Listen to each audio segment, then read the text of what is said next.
बिस्मिल्लाहिर्रहमानिर्रहीम। शुरू अल्लाह के नाम से जो बड़ा मेहरबान निहायत रहम वाला है।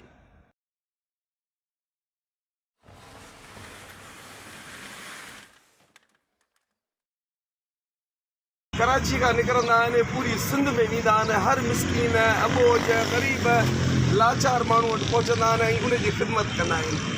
ऐं उन खां पोइ ह्यूमन राइट्स जेकी इंसानी हुकूकनि जी तंज़ीम आहे, साईं उन जा सीनियर वाइस प्रेसिडेंट पूरी सिंध जा आहिनि।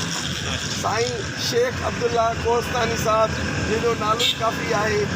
असां साईं जे तंज़ीम इंसानी हुकूक तंज़ीम ज़िले दादू जो मां प्रेसिडेंट आहियां।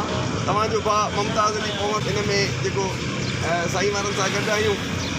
किथे किथे साईं वारनि असांखे मौक़ो ॾिनो आहे त असां कोशिशि कयूं था त असां पंहिंजे हाल ऐं कंद विचार ग़रीबनि जी ख़िदमत कयूं। जेको असां पंहिंजो उहिदो कयो आहे, जेको असां पंहिंजो वचन कयो आहे, जंहिंमें असांजो मोहम्मद उर्स मल्हा साहब बि असांजो सीनियर वाइस प्रेसिडेंट आहे ज़िले दादूअ जो, उहे बि गॾु आहिनि। इन करे असां तव्हां सभिनी दोस्तनि खे ॿुधायोसीं त साईं जन अचनि था त असांजियूं अहिड़ियूं तंज़ीमूं आहिनि जो ग़रीब पाण खे किथे बि अकेलो न सम्झे, किथे पाण खे अकेलो सम्झे।